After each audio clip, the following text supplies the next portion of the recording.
same level as the surrounding states, we would today have 100,000 more kids in college than we do right now. 100,000.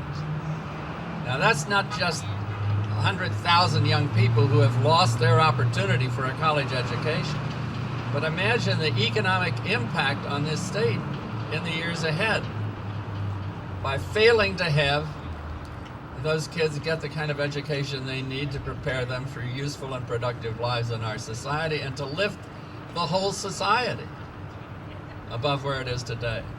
And we have people wandering around saying, well, Ohio isn't doing so well economically. Well, if you want one good insight into why we're not doing as well as we should be doing, just take a look at the fact that we're failing to produce 100,000 more kids in our college system every year.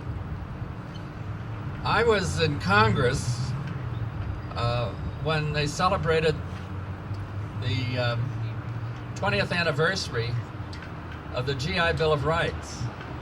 When I came out of the Navy, I went into teaching, and I was teaching at Xavier University. Virtually all of my students were GIs on the GI Bill. I was on the GI Bill taking graduate work for a doctoral degree. They presented in Congress at the time of the celebration of the 20th anniversary of the bill a pamphlet produced by the Veterans Administration, which pointed out, among other things, the level of income earned by college graduates during the 20-year period since the act had been adopted, and that earned at a lower level by high school graduates. They made the assumption that half of the GIs, some 10 million of them, earned the college level income. They applied to that income the income tax tables and demonstrated that in the 20 years, those college graduates who had gone through on the GI Bill had paid back more than twice the total investment of the GI Bill. It was the greatest investment this country ever made.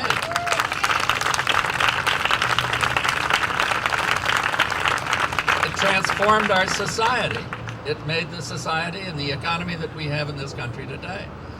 If it was good then, 50 years ago, what's the matter with that approach today?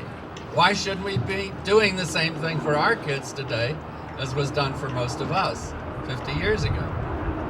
Well, one of the things we'd have if we had the GI Bill operating as it used to, those weren't loans, incidentally.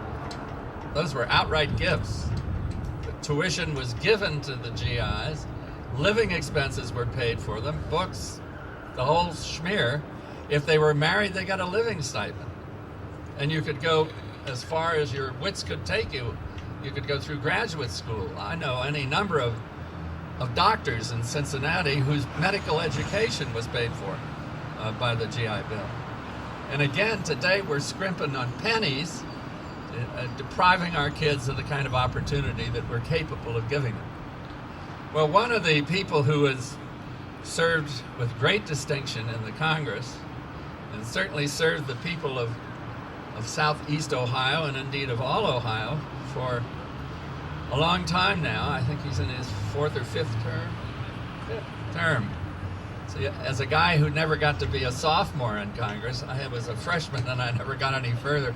I'm in awe of anybody who has served 5 terms. But he's done a marvelous job, not just for the people of his district, but for all of the people of Ohio and indeed of the nation. And he's dedicated to the proposition that we must use the instruments of government in order to better the lives of our people. And so he's here today to say a word to you, the Honorable Ted Strickland, member of the Congress.